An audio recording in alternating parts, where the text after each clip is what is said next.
You got the front one on? Okay, we went to Mek'ele, as you know. We decided that we were going to open a home up there for girls that are victims of sex trafficking. And it's one of these faith things again. We don't have the money for it. But it seems like everything we ever start, we never have the money for, and it starts to come in after we make a decision to do it.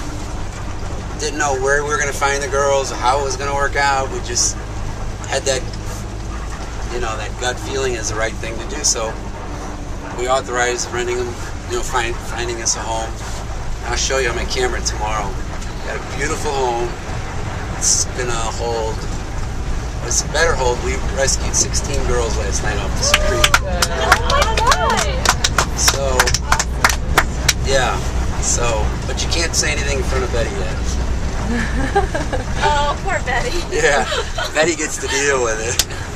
So, but no, it was just. I mean, the field is so ripe for harvest. I mean, in that red light district. And up in Mek'ele, it's the same way. And what was really cool about it is that it was the easiest thing.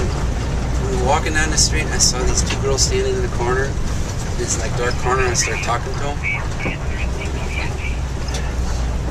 Their pockets talking.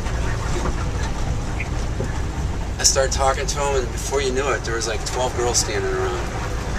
And it just flowed, you know. I mean, we don't have a script or anything. I have no idea what's going to come out of my mouth. And so, I mean, we had them all lined up. They were sitting on this windowsill because we had to keep them lined up because all these guys are trying to interrupt us and disturb us. But yeah, we got 16. Cool. Amazing. They range. Their ages range from 13 to 18. But we've got one girl who's 22. She's got 2 children. One's 6, one is 2, and we started off with 2 girls that came out of a bar.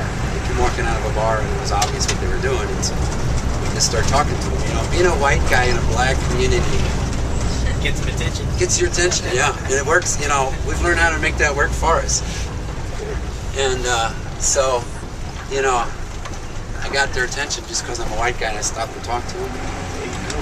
And but this girl, oh my God, I've never seen a human being with such a broken spirit. Her spirit was just totally crushed. She was married in Mek'ele, moved to Addis.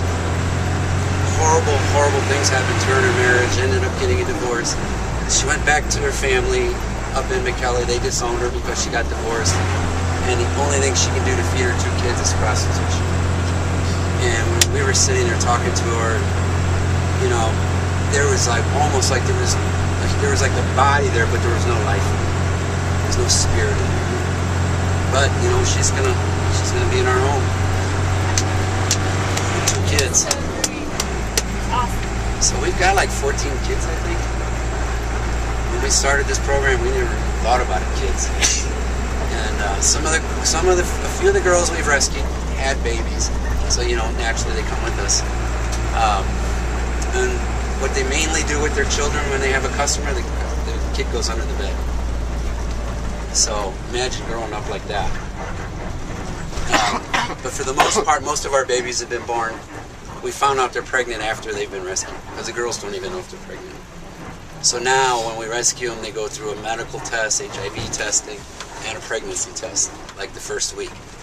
We get all of that done because we need to know if they're pregnant or not. We don't turn them away. It's just we have to, you know, we treat them properly. Yeah. So, yeah, we got like 14 kids. Isn't that wild? So does that mean that's 14 grandkids? Yeah. Plus Jonah? Plus Jonah, yeah. Mm-hmm. Yeah. I mean, you just fall in love with the girls. You saw them, you know. They're just like become your own kids. They're amazing. They are amazing. Really are. And our vision is that these girls, and some of these girls are the ones that eventually take over this whole program and be the ones that run it and go out and talk to the girls and be the counselors, and they run the entire thing. So that's what it'll expand. Yeah, that's our goal. Be able to relate like crazy. Right. Yep. So got plans to build a village. I met with an architect today. He's going to come up with, we gave him the vision, so he's going to come up with the drawing.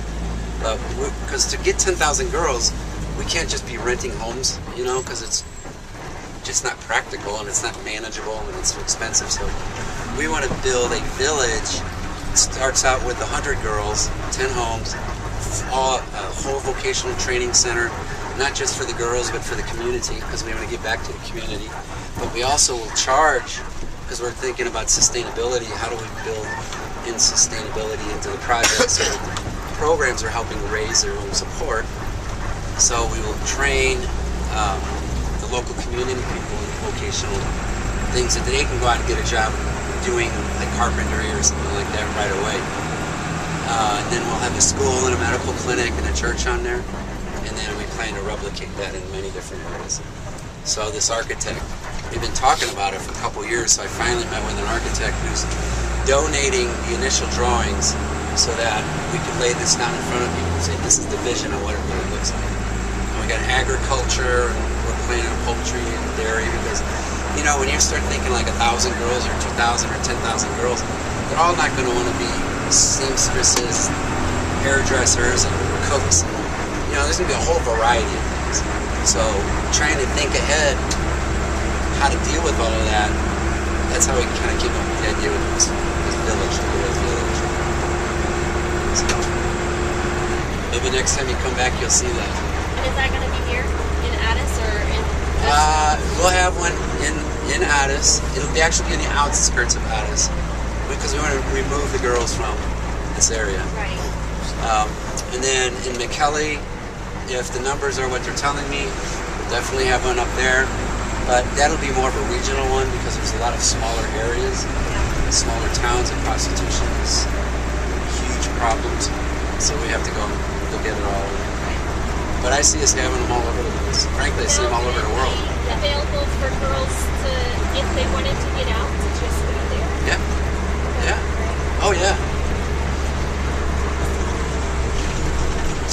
So.